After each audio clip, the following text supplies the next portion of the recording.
media say unba butibo boleru have to thank the please farmers can.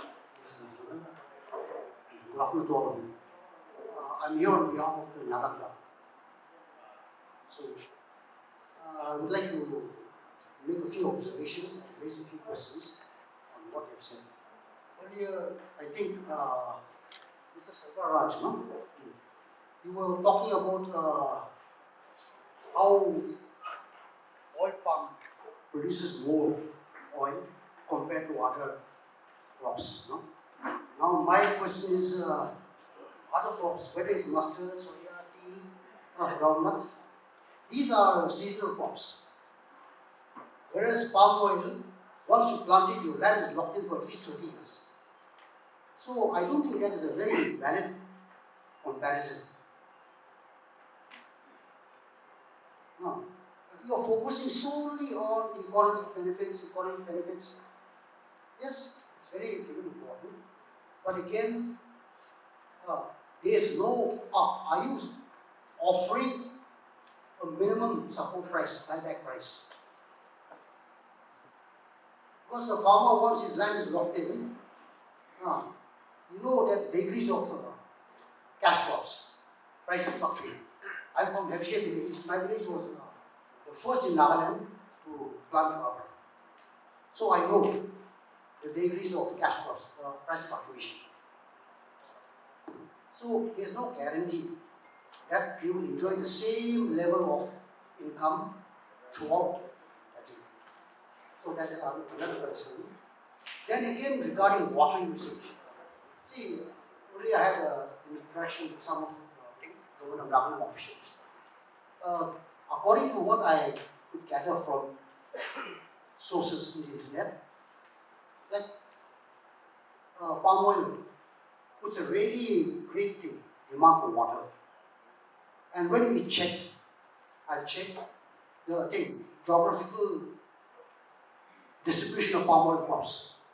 So when you look at Indonesia, Malaysia, Nigeria, and the South Americas, these are all equatorial lands.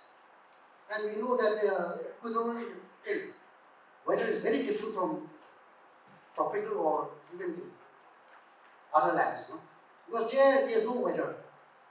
The whole year round, we have a morning, sunshine, afternoon rain. Morning, sunshine, afternoon rain. Here we have a dry period.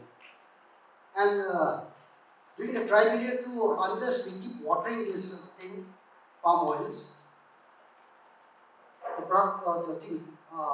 harvest will not be as good as if you do not water it. And now you can say that now, I think our Newland agricultural officer, she was telling me that some are doing very well in Newland. Yes, I admit that. But that is, I think, is because of the groundwater availability. Now, when you plot out the map of the places where it is viable to plant palm oil in Nagaland, I'm quite familiar with the geography of Nagaland. And all those are the rice producing areas of Nagaland. So now in a blind rush for cash, we are going to give up all our food crops. And coming back again to the groundwater, see, Dimapur, this is the only place in Nagaland where we have sustainable groundwater usage. But it is mainly for domestic usage, and we cannot compare it with paddy. Because paddy too, we depend mainly on the rains. We don't use much of groundwater. So, as of now, the load on the groundwater is very low. But when this palm oil is being cultivated on a large scale, the demand is going to be very high. I live in the heart of Dimapur. Within the past 20 years, the water table has gone down more than 130 feet. When I first drilled, it was 40 feet. Now it's 170 feet. So when we take into consideration how much thing. Cultivation of palm oil is going to be done on an industrial scale. The groundwater will not be able to sustain it. And when you look at the rivers also in Nagaland, they are not enough. In the dry season especially.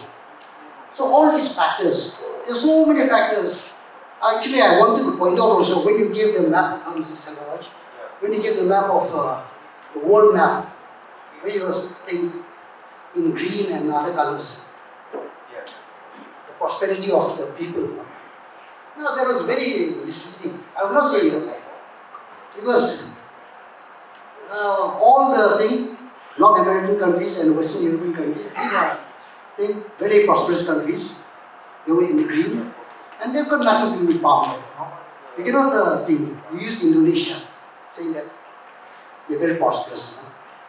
But that is not a right representation. And our agri officer was telling me that other crops can be grown in between palm oil plants. But the question is, when you are using pesticides and fertilizers, will it not affect the cover crops in between? So there is another factor. And in my opinion, water is the biggest factor. After that is labor. You have to understand that in Nagaland, Nagas have become the laziest people, the most corrupt people in India. We are so lazy. The places which you have earmarked are good for palm oil are the places where we do work. We use the illegal Bangladeshi immigrants to do everything.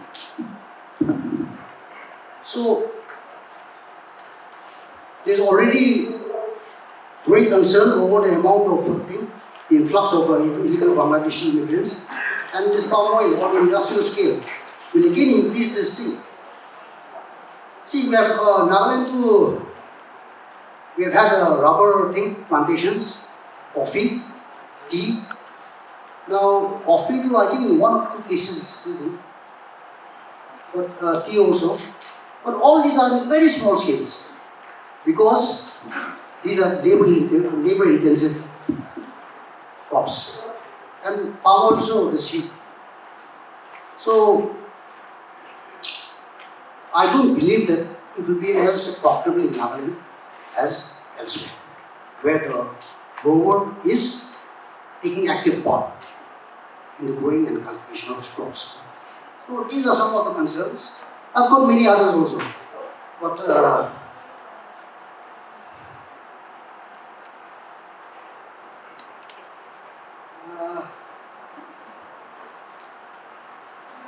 then again about the deforestation thing.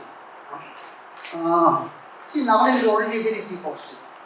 I agree that there is a difference between canopy coverage and the quality of the trees. Nagaland is a degraded thing, but again, on that excuse, if you are going to chop down all the trees and plant monoculture, that is the biggest threat to deforestation. Deforestation is the worst, next is monoculture. And I think all very well aware what I mean. We cannot chop down forests saying that the quality is bad and replace it with a single plant. So that is another concern. And again, I think you are all aware of Nagaland, no? The land, it's very different land usage. Article 371 says that Nagas have the right to land and its resources. Now, there was a thing, I think it was in the you gave a chart where the government decides the jurisdiction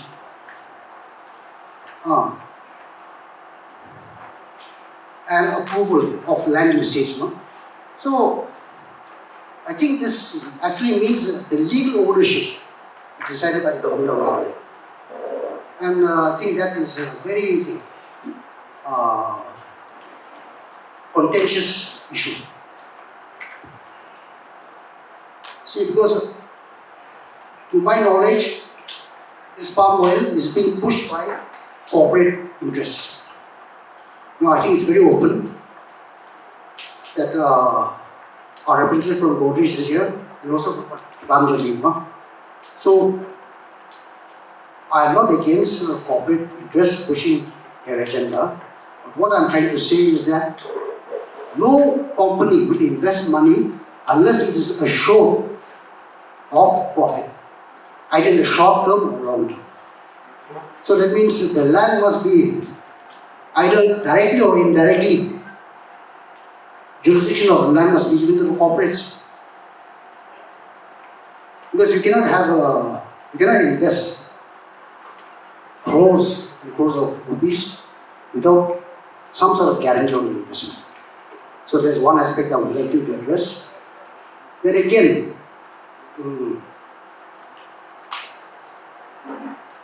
the support for the farmers. Now, our agri officer was telling me that we are buying up the produce at present.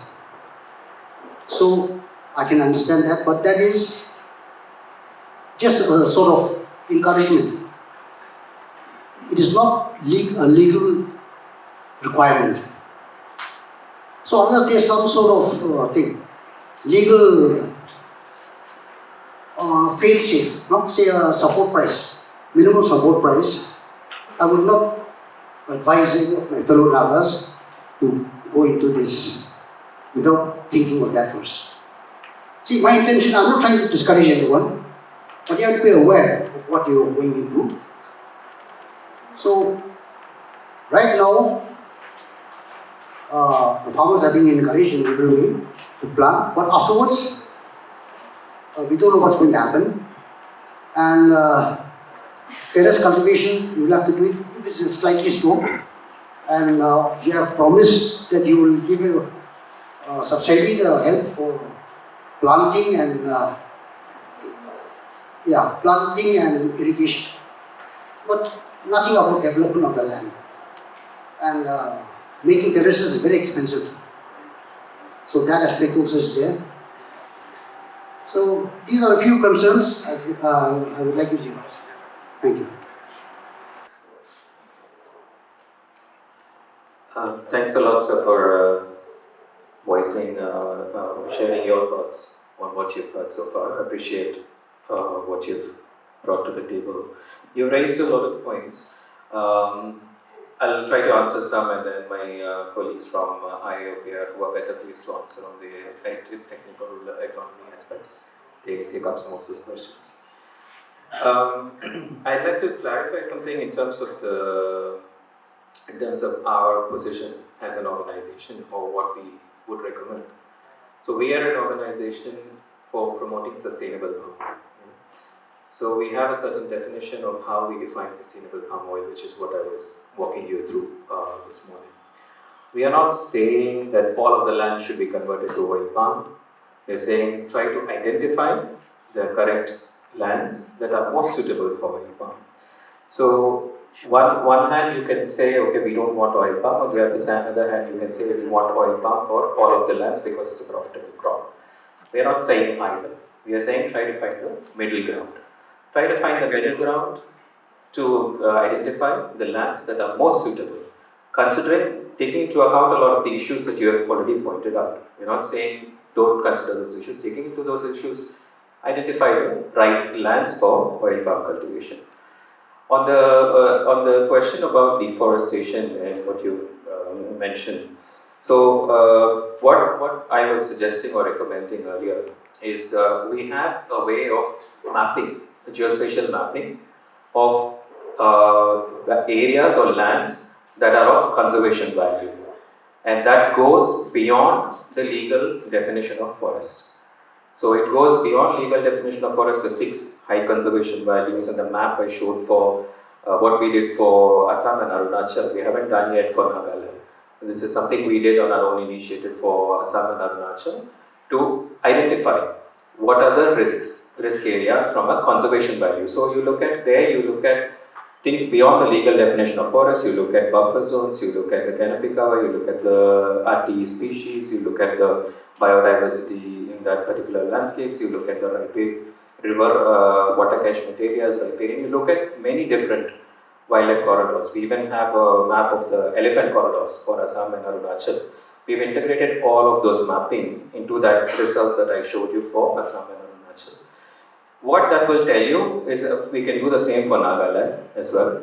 And then that will give you a risk assessment. That will give you a risk profile of Nagaland's districts. On one hand, you have identified certain districts where you want to plant oil palm. Then you select lands that are most suitable for oil palm, and then you continue to plant them. So from a deforestation, biodiversity conservation, and the water part that you mentioned in terms of rivers and water catchment areas, that is what I would suggest to think about the high conservation value mapping. And like I said, we have not done it for Nagaland. We'd be happy to do that for Nagaland and share it with the stakeholders here. And we've done the same for Assam, Arunachal. We've shared it with them. Then the decision is made by the collectively using that input. On the legal buyback and the MSP, I think I'll let maybe I appear answer, but there is already a mechanism for VGP for the viability gap payments for the farmers. So there is a short sort of buyback and pricing for the farmers. On the seasonal, the vegetable or the edible oils and the comparison that you pointed out in terms of acreage, we've taken the seasonality of the crops into account. So this is a study, the acreage that we are saying is basically taking into account the seasonality of the different crops. And again, there as an organization, what we say is you have to diversify. You have to diversify your oil intake as a consumer. You have to diversify your oil intake. You cannot be dependent on one oil.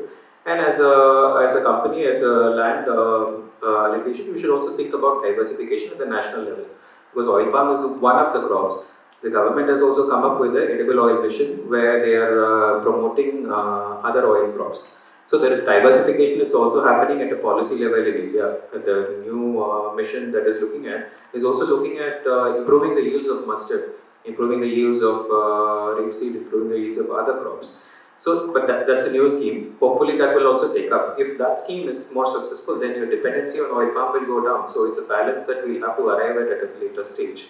So right now, nobody is saying you should convert everything to oil palm. Do the risk assessment, identify the right lands, and at a land use level, think about diversification of crops, because you cannot be dependent on one crop. It's not viable for anybody. We see that problem in Indonesia and Malaysia. They've been so dependent on one particular crop. Now, when the yields are stagnating, they're struggling. The farmers are struggling because it's a mature crop. That after 30 years, the yields stagnate. So it takes time to replant and regrow. So there are those challenges. You should never be dependent on one crop. So that is what I was saying. And then the last point I wanted to mention, I think also mentioned the map. I take your point, there are other more progressive, more developed economies which are reliant on other industries that is contributing. I was showing that purely from a context of oil palm, that these are the countries that have progressed. But it has also come at a cost, right? So we should be in a position that we avoid those costs. We should just look at how can we do it in a sustainable manner. So that would be my response to you. But colleagues here will answer on the. Sure. You have raised many pertinent questions. Actually, the suitable areas for oil palm, as you said, equatorial region, 10 degrees north and 10 degrees south. Initially, they thought they are the only suitable areas. But now, with the climate change, the temperatures and the rainfall zones, they are all changing. And the climate predictions were made for 2050 and 2100 also. In that, what the Poland scientists they could predict was the temperatures in highlands like your northeastern states are going to become the most suitable areas rather than the 10 degrees south and north by 2100. So this will become the hotspot for oil palm cultivation in future. So we cannot restrict the area only to that 10 degrees north or south. It is one point. And regarding water requirement in palm, we are recommending irrigated oil palm only few areas, but here we are recommending it as a rain-fed crop with supportive irrigation. Whenever there is a long gap between rains, only during that time we are asking to irrigate it. Otherwise, the rainfall pattern which is available in your area, that itself is enough to meet the water requirement of oil palm crop. So there is no question of groundwater disturbance. We are not going to take out any water from the groundwater. That is another thing. And regarding MSP, in NMU oil palm guidelines, they have categorically set this viability gap pricing, which the state governments have to sign. So if they are agreeing for that, the farmers will get the advantage. That means there is an oil palm act which you will be signing, and in that, if they agree for this VGP pricing, so whenever there is a price fall because of international fluctuations in that rates and all, so that gap will be met by the government itself. So farmers will not get they will not get affected by those changes in the international market. So that is already there, that is ensured in this NMU oil palm policy. And yeah, if intercrops are grown, you are asking about whether the pesticide application and fertilizer application, it will affect the main crop. No, the models which have been developed, location-specific models, they have been tested and found that these are the most suitable models for particular areas. Here, whatever the existing cropping pattern is there, those crops we can take up in oil palm, that interspaces during the first 3 years.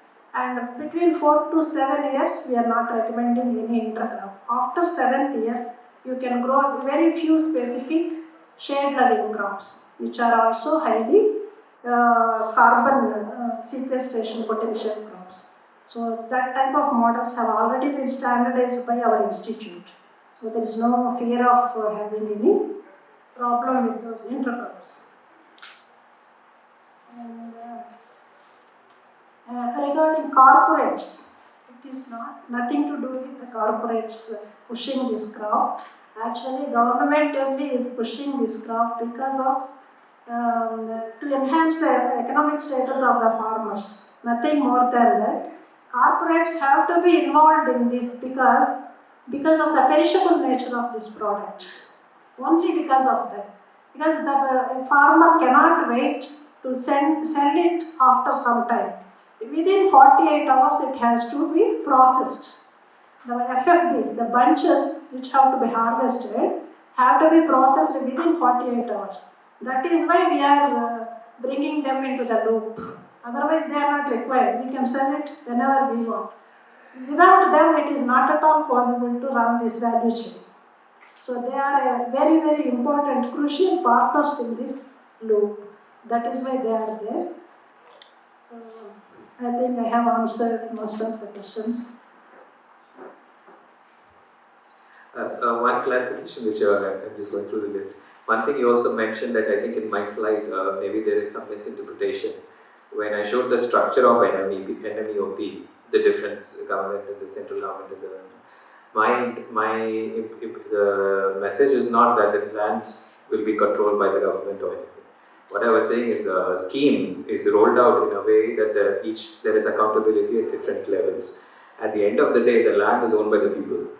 They are the ones that have to make the decision whether they plant oil palm or not, right? So the government is not taking over any control of land. I believe it's the same case in all of the states in India, where it's at the end of the day, which is very unique also. At the end of the day, it's a farmer and the community that decides whether they want to plant oil palm or not. If they choose, it's their own land, it's a choice. So the control of the land, I think maybe the way it is shown may be misleading. That it looks like the government is taking control of the land. No, government or corporates are not taking control of the land. It's the farmers. At the end of the day, they choose to do. That is why I would also like to draw your attention to another principle which you must be very familiar with, for the free, prior, informed consent. pre-prior informed consent is very widely practiced in any developmental space, right? So any big developmental projects, you go through an epic pre-prior informed consent process. Even in Malaysia, Indonesia, Papua New Guinea, many in Africa, this is common practice. Many farmers go through this pre-prior informed consent where you involve the relevant stakeholders before you decide to plant. So if the community feels that they need to have it, they can go through this big process and make a decision whether to plant well palm or not. So that's one clarification I wanted to give, that government is not taking over the land. So and recheck the slides if it is pictured in a way that it leads to that interpretation, we will fix it. So thanks for pointing it out, because it didn't occur to me that that might be an interpretation. So thank you. I think he has seen all the slides very closely. Actually, this is related to the madam's explanation. Actually, see, Andhra Pradesh is the role model for the oil palm cultivation, and still it is the role model. And Andhra Pradesh, the oil palm, no, they are having one oil palm, Andhra Pradesh Oil Federation. So they are also having, like, they are also playing like a corporate, what you are told, no, corporate, but it is managed by the government. So they have the mill and they have the jurisdiction. They are cultivating with the farmers and they are purchasing the fruits and they are crushing it. So likewise, it is not only the corporate. Madam told corporate is very much essential. And I will tell some example for Mizoram, because I am closely associated with the Mizoram. Mizoram, actually now this is coming up and the oil mills are established now. And before that, if you are seeing now, whatever the fruits yielded there after 4 years, it's being purchased by the companies. Though mill was not there, they did not crush it, but they purchased the entire fruits, and the price fixed by the government was paid to the farmers. And if processors are not there, if the corporates are not there, the farmers will be in loss, because government cannot purchase everything, because they are not in the role. And Madam was telling the slide, Oil Palm Act. Oil Palm Act is a tripartite agreement between the farmer, government and the corporates. The first person is the farmer, because his intention, his land is protected there. Then it comes to the government. Government will support to the farmer in such a way that they will identify the corporate company by advertisement. They identify the land also, jurisdiction also, and they will say that this company will be the playing, or they will be encouraging the farmers to cultivate, and whatever they are cultivating, if you are producing only 1 kg or 5 kg or 10 kg, it is the company has to purchase it. That is the tripartite agreement in the Oil Palm Act. So in that way, the department also is responsible for it. So no other crop is having that model. And one more crop is having that type of model is sugar cane. There, the company, farmer and bank, financial sector, this is the tripartite agreement. But here it is a little different. Here, farmer, government and the corporates. We cannot say corporate, even small company also is there. In Andhra, there are so many companies, very few are the very corporate companies like Godrej, 3F and Ruchi. Earlier Ruchi, it is a Patanjali. All else, there are small companies also. Even they are having 1 mill, so 5,000 hectares. That company also is there. So we cannot tell them. So what is that is, your land is highly protected and your interest is protected. Even if you want to remove the oil palm after 5 years or 10 years or 15 years or 20 years, you are free to remove it. They are not saying that you should not remove it. Okay? In that way, oil palm is one of the best best crop for your cultivation. And if any doubt is there, if you want to see the crop performance or anything, you can go to the Mizoram. And now Mizoram is coming up very well. And we can tell the additional directors or the deputy directors, you can very well visit the crop and you can see it. Thank you. I didn't want to hog up all the time, but regarding Andhra Pradesh, just a cursory glance in the internet, like out of 4 lakh oil palm farmers in Andhra Pradesh, they are saying that 1.8 lakh have given up, and the remaining 2.2 lakhs are undergoing financial difficulties. So what do you have anything to say about that?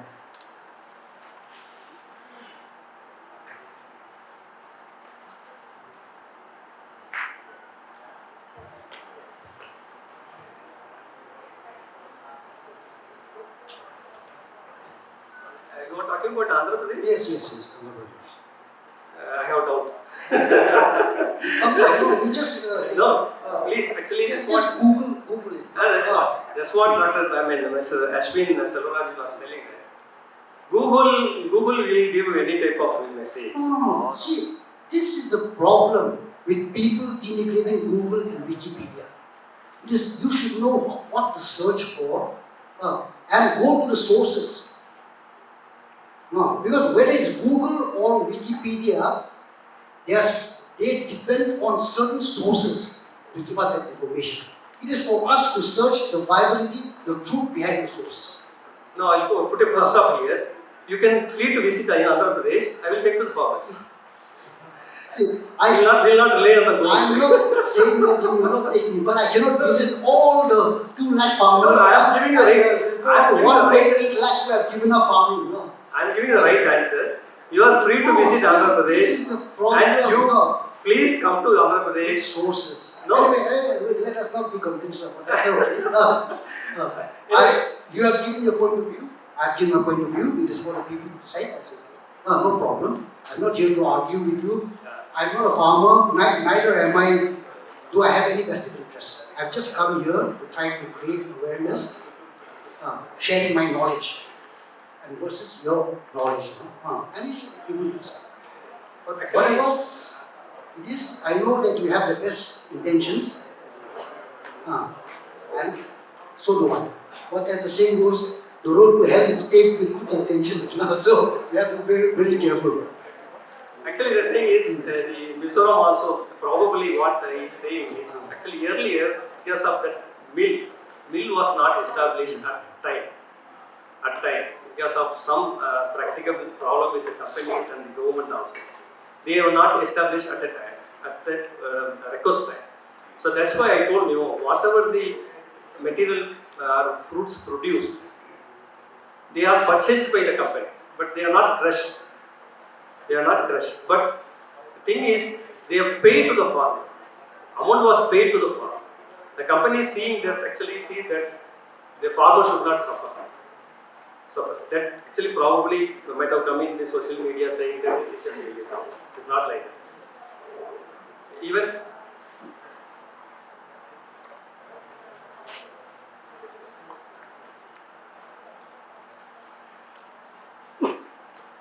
and another thing, whatever you are telling is in Andhra approved. It is not in Andhra, it is in Tamil Nadu. Tamil Nadu it happened. No, Andhra Pradesh was one.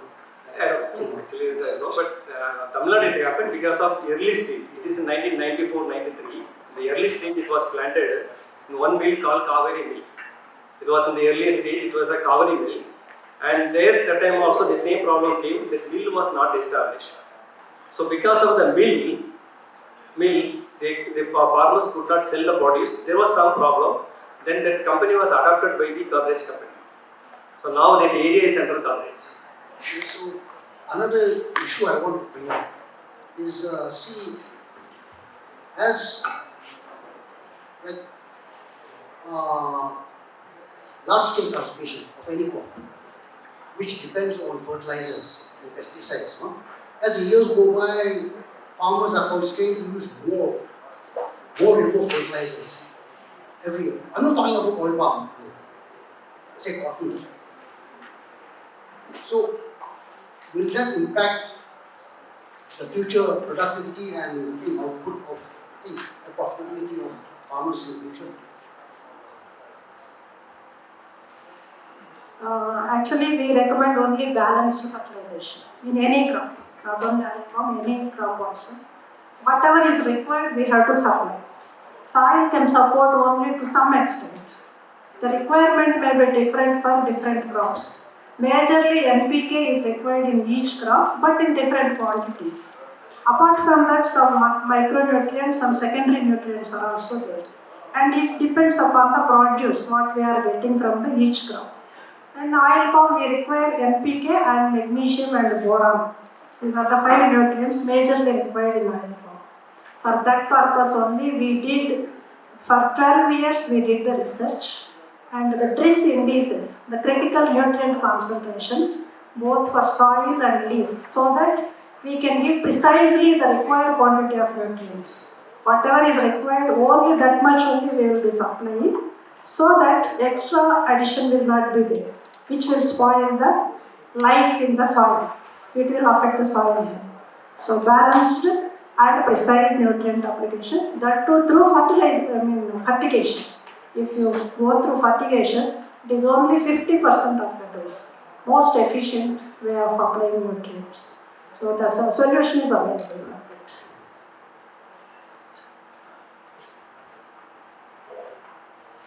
Thank you. Thank you for this time. I am representing farmers, and I just want to let you know that we have a lot of negative information about palm oil in Nagaland. And people like me, I have been associated with palm oil from 2019. We are the first farmers who tested this. And after, in Nagaland, we have a different form of land holding system. The land belongs to me. And I have invested 6 acres of my land for palm oil cultivation after doing study for 3 years. Now I want to just request all our Naga public. Amigan Nagaland government bra kipa kalwa ki policy doini sot to piase. Urikina he start with. I'm a fan of brother of GP. I have watched all his videos. I have watched almost all his videos, and I agree to most of his outspoken, very truth. Okay, but not all the videos. We have our differences among us. Now, Amigan yati Naga manubi Newland prabi okai ampi aina thakibo. Amigan prabi kubi. Kiman manubra pangsal chesal kurina aise abuni kampi ajiaste muk kholagina kobole ajiaste. YouTube te Amigan little knowledge is dangerous one is na. I'm also educated. I'm a principal by profession, and I've studied oil palm before anybody told me. YouTube or Google itu dia study kursi. We don't have ekta scientist pun idea Amigan nagamanu who did study on oil palm. With due respect to our department. But I have consulted to many of our well-educated department of the they all say that it is good. And we have lots of explanation. Inika kuriginabi amikam ki government prateka purubo so against kurile. Amikam nagamano mushtrachiti kubode. Angame chakasang foot aropek area tadi jauh kuride. Mudibra chow free dia bichiti do, Amigan pani kilde kabi chow nai do. Kila kabo Amigan kila kabo itu ikta na. Aro ini ami Nagamisti kubo jai tangi sup puli munna. Amigan naga manabi sok to alchino hoido. Amigan nishna utai in from the China kam kramanu pisya setting. Young, not only holding microphones and roaming in the street. Having all kind of assumptions and giving all kind of wrong information to the media. Let's not do that. We are all studying now. Amigan oil palm, I should not do. I mean 1,800 price there. 1,800. You see Mauritius? Shika Manu 9. Maybe 700, 800 to produce Mauritius. I mean, 5-6 lakhs earn Mauritius. Amigan chawal bikri korina 5-6 earn earn. Who is earning? I'm not talking about it. But what is the alternative to the farmer that we are giving? Dear Naga brothers and sisters, let me consider myself as an educated class and an agripreneur. I can boldly say today that it is time for us to study. So against the brain. Aku dia interest totally nahibi. Aku malah mati loh itu, aku malah mati aja. Nahibi na. Ami laga mati ase, ami study kurubo, ami laga boleh monjere lagabo, laga boleh monjere lagabo. Iku noi. Wahima zuno boto okhade pamwele tapi nai de, pani tu ni suki tu tadi bi. Wahima de tapi pamwele nada kiri pani tu suki boleh ase. Ami chumukiri ma bra ase. Chumukiri mati bi oil palm naharam de bi pani tu suki ase to. Oil palm ahar bra pani suki bi no hoy de. We have lots of wrong information.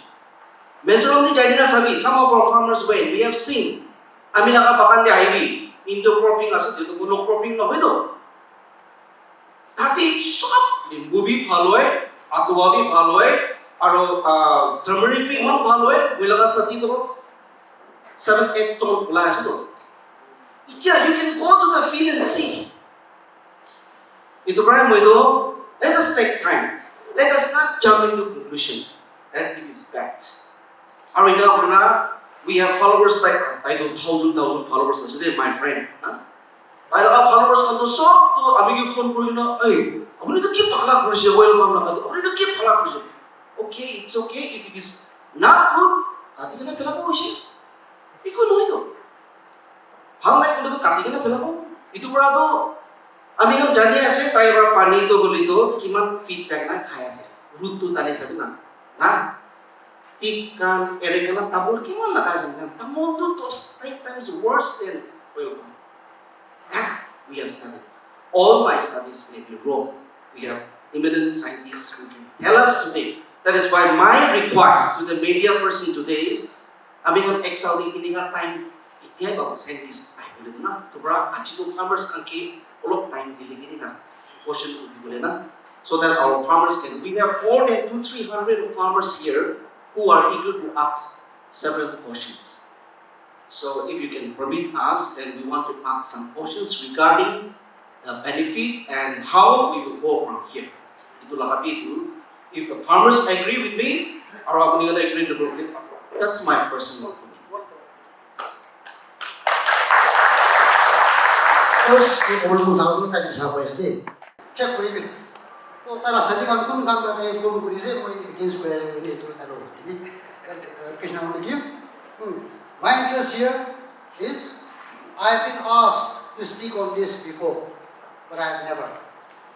Because my intention is not to tackle any specific issue, single issue in Nagaland, but to try to change the mindset of people. I have come here on the request of the Naga Club, because they happen to be people I respect. But everything I have said here is through my own research, not something which I've been fed from someone else. If there's any scientist, independent, any organization, independent, which can refute all the questions I have raised, most welcome. I'm not talking about trying to stop you from making a profit. I've said it time and again, you can bring a horse to the water, but you cannot make him drink. Are you kuribina? Only I'm trying to give you information. It is for you to process the information, to accept or to reject the information. I'm not trying to push any agenda. So please remember that. Sir Steve, shop district officers kan ami Dimapur district GB association pra ekta duta department logote request korbole mon ase. Ito amakhan to Dimapur te ito Newland te ito palm oil to halas. तो कुंबा ज़ाते पानी no पंचा ज़ाते अपने कन irrigation भी apply कुरबले निगा ओलो पाके दे display कुरातम दे तो कम देखा तक्षे itu kan भी किबा रास्ता तकले implement कर दिले भी बाला से हमारा बता दो और हमें अपने कन लोगों ते request करा से इधर हमारा साथी farmers union president को Amakhan yete Nagaland machine no thakle, machinery no thakle, industry no thakle. Amikhan to ite to department pra nohole Godrej company pra marketing company pra aiki no lo ase.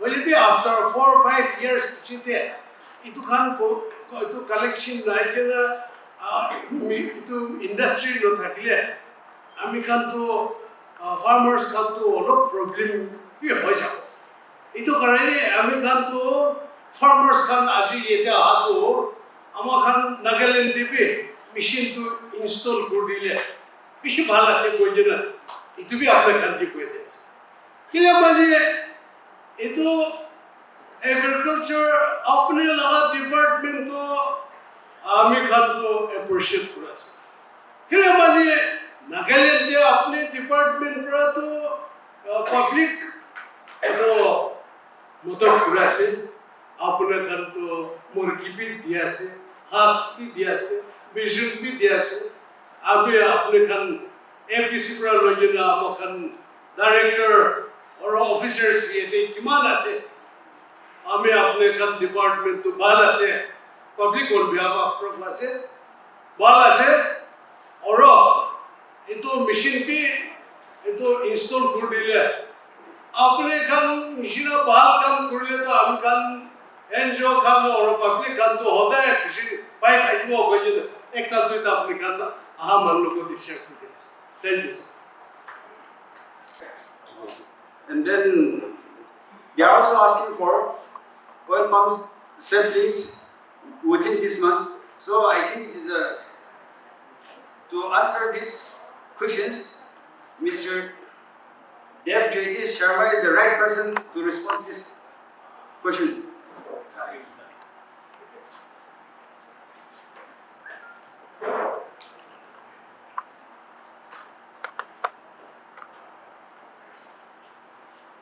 आप लोग हिंदी में comfortable होंगे?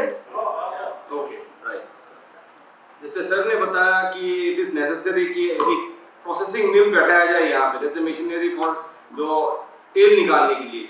लेकिन आपको तेल निकालने के लिए या कोई प्रोसेसिंग मिल बनाने के लिए जैसे 5 TPH का means 5 metric ton per hour का आपका एक जनरल हमारा हिसाब रहता है कि 5 मेट्रिक टन आवर का मशीन रहता है, 10 मेट्रिक टन आवर का मशीन रहता है। तो एक मशीन, छोटा सा मशीन बैठाने के लिए हमारे यहाँ पे करीबन 5000 हेक्टेयर का प्लांटेशन चाहिए। ये 5000 हेक्टेयर प्लांटेशन जब तक नहीं होता ना, हम अगर मशीनरी बैठाते हैं तो मशीनरी का कोई काम नहीं रहता है। जैसे यहाँ पे प्लांटेशन बढ़ते जाएंगे over the period of time, जैसे इस साल कुछ प्लांटेशन होगा, इस साल मेरे ख्याल से हमारे यहाँ पे 800-900 हेक्टेयर का प्लांटेशन होगा। नेक्स्ट ईयर इसको फिगर को हम डबल करेंगे। May be by next 3 years हमारा मशीनरी बैठाने का जो प्लान है वो स्टेब्लिश हो जाएगा। हमने अभी actually already started looking for areas जहाँ पे हम लोग ये फैक्ट्री बैठा सकते हैं। हम अभी वो एरियाज को देखने शुरू कर दिए हैं। अभी जस्ट मैं फॉर एग्जांपल मैं बोल रहा हूँ, त्रिपुरा में हमारा काम चालू है। त्रिपुरा में we started working from 2022। Okay, तो त्रिपुरा में एज ऑन डेट हमने लास्ट ईयर फैक्ट्री का फाउंडेशन स्टोन लेकर दिया है। After 3 years of this thing we have already started foundation stone laying.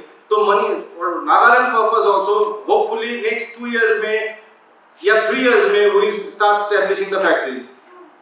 Because before that अगर हमने फैक्ट्री एस्टैब्लिश कर दिए तो factories will become junk. We can not do without processing, it not be useful.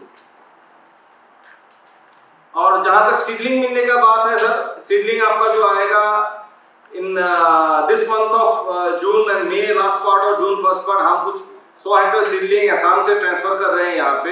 And in additional हमारा यहाँ पे आपका nursery है न्यूलैंड में, जहाँ पे in June and July you will be getting almost like 30-40,000 of seedlings जो ready होंगे डिस्ट्रीब्यूशन के लिए। And as and when time pass on होता है सीडलिंग्स विल ग्रो एंड वो डिस्ट्रीब्यूशन के लिए रेडी होगा। So by this period, maybe by next October, we are planning with at least 800 hectares of seedlings will be there, and in additional we will get 100 hectares of seedling from outside, that is from Assam. और ये जो भी seedlings Assam से आएगा, ये all are high yielding varieties. These are exotic hybrids, high yielding varieties.